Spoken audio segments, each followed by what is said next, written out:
This is Andi Purewal for Boxing News. I'm joined by Matt Macklin here in London. Matt, always a pleasure. How is life treating you? Yeah, good. I'm not getting much sleep these days, the little one. But I'm still functioning, well, barely functioning.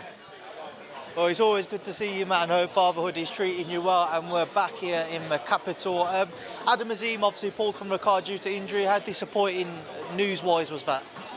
Yeah, really disappointing, but it happens, doesn't it? In boxing, injuries, it's it's a sickness for him more so than anyone. They've trained hard, prepared, and that's it's just one of those things.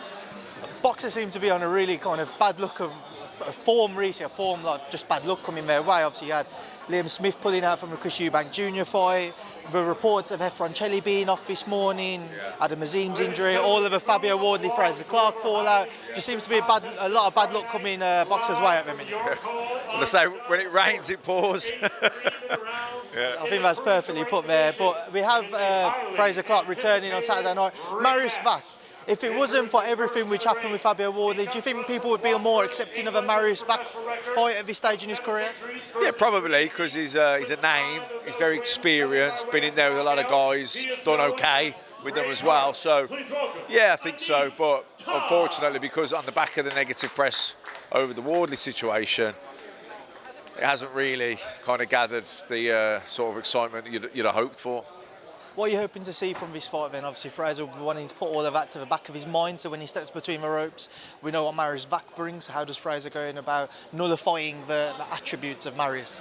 Look, at this stage of the career of Mariusz Wach, I think Fraser should be far too much for him, far too ambitious, far too youthful, and you just want to see him. You want to see him put everything together. He's.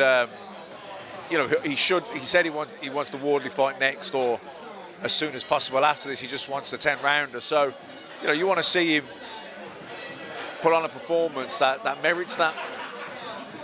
How would you assess and judge the career of Fraser Clarke so far? Well, it's just been stop-start, hasn't it? It hasn't really caught fire yet.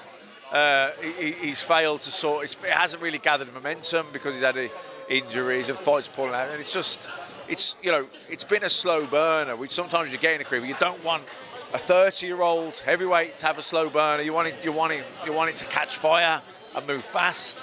So, he needs that to happen, really. So hopefully he puts on a devastating performance on Friday night.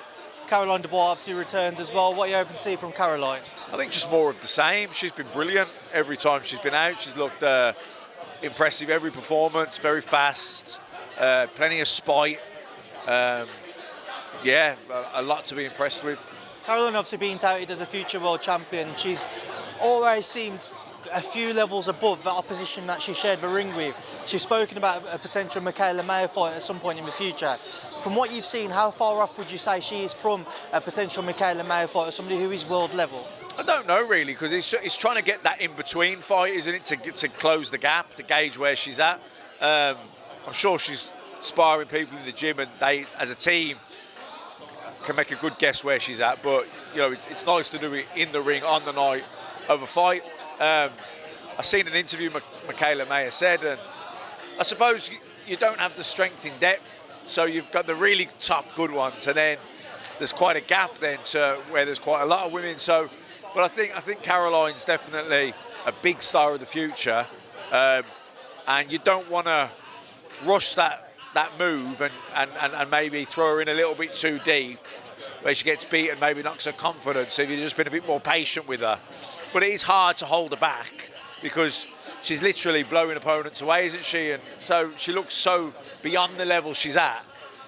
And it's just, if you just get that sort of opponent to fight her, that's just in between, just below that level, at world level. So, guiding her, holding her back, making the move, it's not easy. We've got Anis Taj just stepped in the ring there, getting ready for his rematch with Vidal Riley. A lot of disappointment with the way the first fight ended, obviously on the back of that cut.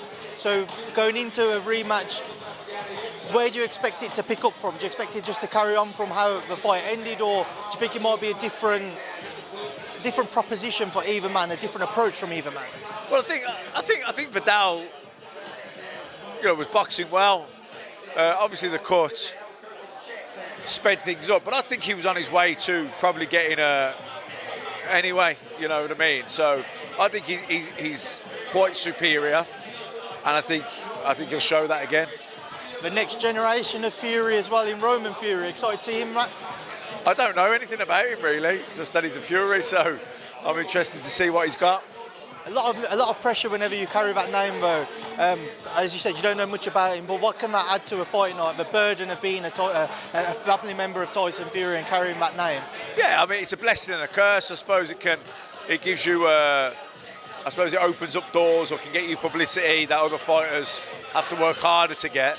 But then with that comes extra scrutiny, extra pressure. So, like I say, yeah, it's a blessing and a curse at the same time.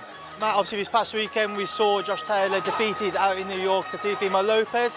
What did you make of that fight? Good fight. Brilliant performance from Lopez, which surprised me, to be honest. Didn't surprise me. I know he's a great fighter, but the way he was during the build-up, he looked to me like a guy that was, not in a good place mentally. And then Josh seemed in a great place. He was saying all the things you'd expect and want a fighter to say in fight week. If it was if you were training a kid, you think, nah, he's on it. You know what I mean? Where Teo he seemed distracted with a million things and personal life stuff going on.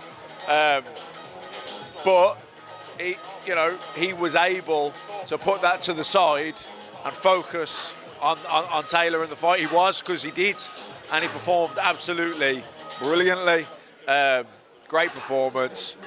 I thought the 115, 113 cards were a bit generous to Taylor. I thought he was a lot more dominant than that. Because that says if Teofimo Lopez hadn't won the last round, which he did very clearly, that fight would have been a draw, which makes you think, what? That's not the fight I saw. No, brilliant performance. Where he goes from here, what he does now, Lopez, who knows? He says he's retiring. I believe that he believes that when he says that, but I don't think that retirement will last very long. Just sticking with Josh, around fight week he seems to be the most bubbly and he seemed to be very happy, and most that I've seen during the fight week for him, he's saying all the right things. And then after the fight, he said and admitted that he went back to his corner around the fourth round and said his legs had gone from him. Do you feel like that weight cut has finally taken his toll on him at 140 and he needs to move up now? I don't know. They were saying he made it well, and looking at him, I thought Teofimo looked bigger than him. You know what I mean? In terms of muscular size, everything like that. I don't think he'd be big enough at 147. I don't think he'd carry. I don't know. It's only he knows.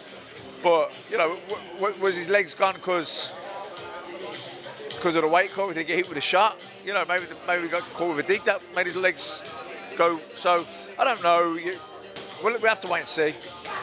Match whilst I got you, we had Spence Crawford announced since the last time we spoke.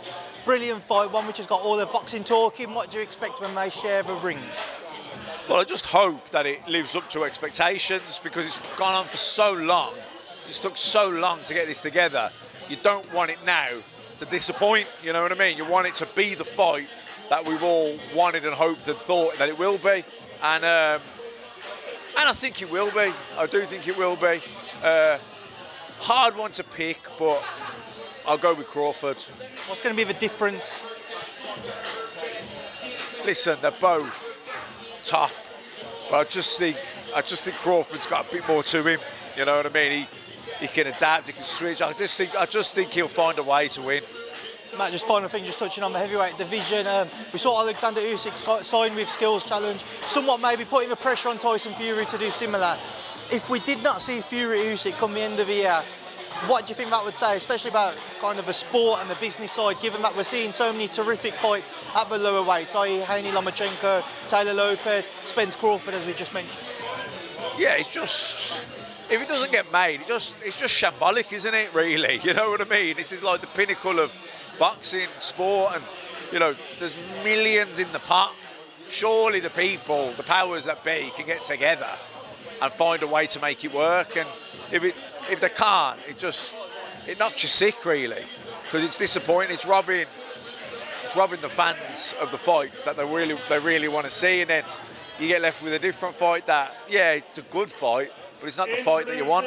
Next to the ring. Right, Matt, we will leave it there now. Leave it to obviously crack on with your duties. Thank you. Cheers, nice one.